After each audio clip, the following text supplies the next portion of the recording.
Wolfchase Toyota Insider on the Memphis Tiger Network. I'm Jeff Brightwell alongside head coach Matt Reiser. And coach, a week where you tried to play a midweek game over at UCA, unfortunately that got rained out, so that led you into the weekend series with UTSA. You were able to get a game out of that series. It was interesting. Two of the best offenses in the league. They throw the punch on Friday. You responded to the big punch on Saturday, and then really just a cleanly played, well-played, entertaining game on Sunday. Yeah, like you said, started out the week trying to get that midweek in. I would really have liked to got it in. Coach Harlan did everything he could in his power, Tuesday, and then we moved it to Wednesday to get that game in, because I think both of us in a position we wanted to get some guys back out there, right? We were going to start Hudgeleski in the midweek and had intentions of starting him. It would have been his first start of the year, but he had been pitching well for us. Didn't get a chance to pitch in the weekend before against Rice.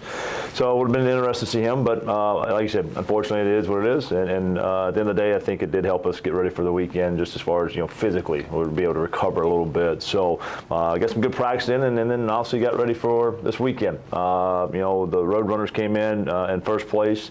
Coach Harmuck does a fantastic job with that club. We knew they were coming in and they were going to be tough. They compete with the best of them. They've already beaten East Carolina this year, right, in the opening series of the American Conference plays. So we knew we'd have our hands full, and I think the weekend didn't disappoint as far as just entertainment-wise. Like, it was a good American Conference battle back and forth between two good clubs. Like you said, there were some big offensive plays in this stuff, but there were some big defensive plays, and then also some big key pitching. So overall, I thought the entertainment of the series was pretty key and pretty vital.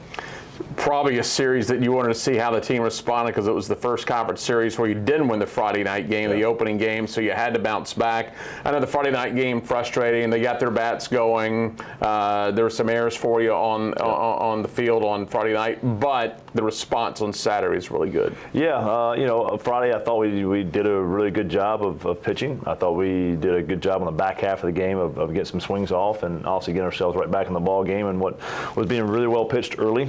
But the Achilles heel for us was that defense. It just showed up again. And probably had our opportunities to do some things there, and unfortunately didn't. Again, just didn't play very good defense. The good thing is we continued to come back in the bottom half of the inning, continued to fight our way through the thing. That's the one positive thing for the whole weekend. Yes, we lost the weekend, but our guys continued to compete Friday through Sunday, no matter what the situation was. So it was good to see that. Obviously, like we had talked about, we needed to respond there on Saturday. We did that, did it very well. Came out and got a 12-5 win. I thought the offense finally showed up, from 1 through 9. Again, it had been a little while, been a couple weeks since we had seen that, probably since South Florida. So it was good to see them kind of going and rolling again. And then also got a great pitching performance. I thought Red handled some things really well, but Luke Ellis to finish off that game and get the save just was fantastic for us. And so obviously set up the battle for Sunday, right?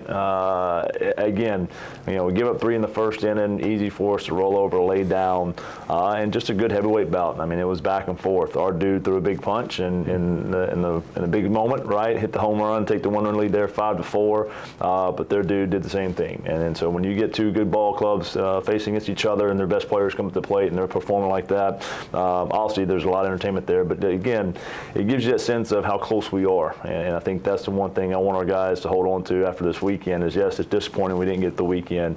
But the way we competed, if we can do that consistently, it's going to put us in a good position here this back half of the conference play. One thing you've done over the last couple of weeks is you've kind of mixed the lineup around. I know you've taken Compton off first, put him in the DH role, and then this weekend we saw Cox over in left field. So you've been able to use a little bit of depth, whether it's Fernandez or Smigelski.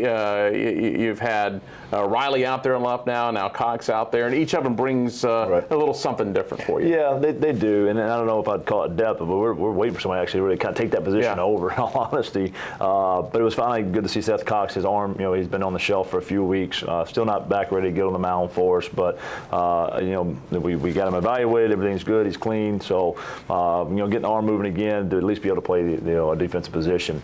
And then there's some other mix-ups, right? I mean, also you saw about Shane Cox being in the lineup the last 2 weeks. He's brought a lot to our defense there and done a good job back in the back half of the lineup, just having some productive ABs and some big moments for us. Had a big one there on Saturday for us. Had a big double yesterday as well. So done a really good job there, but also in the mix and the match, and you look up and we had Compton out in left field, right, to keep his his bat in the lineup too. So look, again, we're just kind of waiting for a few guys to take some other spots and solidify them. It was good to see Pierre Seals back doing his deal. I know he struggled the last couple of weeks, but he had a great weekend this weekend. Had some big homers for us, and then made some defensive plays as well. So it was kind of collectively overall, I thought it was a productive weekend for us. Again, we just got to continue to build, moving into Charlotte. I was going to say, for the first time this year, really the Rice series, we saw Pierre kind of scrap a little bit at the plate. He went actually under 300 after his first at bat, I think, on Friday.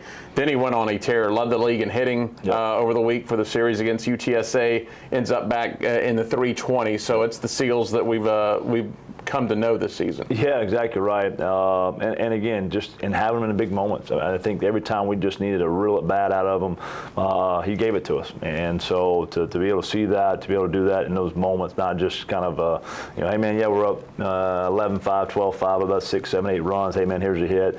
It was in some key moments that he had some of those big at bats. So again, if we can get that 1 through 6 kind of doing what they were traditionally doing, and get confident going again a little bit more.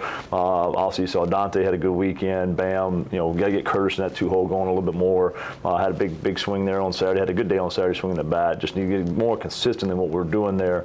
That offense is real close to coming back to what it was in that early season for him. Did you envision Pierre kind of being that complete player? Like I know as a coach, you probably see some holes in there, but when you talk about the big hitters on the team, you're going to hear about Baskin and Compton and Stewart and Marcy sets the table. Pierre, very quietly, if you look at his numbers across the board, is one of your more complete players. Well, and then just how consistent he's been with it. I think that was the number one thing we talked about. We knew Pierre would have the ability to do it, right? The tool set.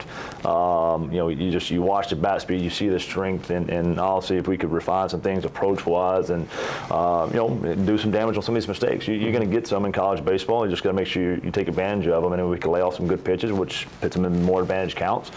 He's done a really good job of buying in that and believing that. Coach Pemberton's done a fantastic job with that offense of pitch recognition and plate discipline, and that's really paid off for Pierre. So even though he's still got a little swing and miss in there, even though we still want him to still take another step forward defensively for us as well, he's really elevated his game and had a very nice year so far to this point, 2/3 of the way through the season. But we'd love to see him finish off this last half and really make a push for conference player. Second weekend in a row, too, you've had Luke Ellis come out of the bullpen. Second week in a row, he's gone long relief. Very big outings for Luke the last 2 weeks. I think just one hit given up on Saturday. Yeah, just really proud of him.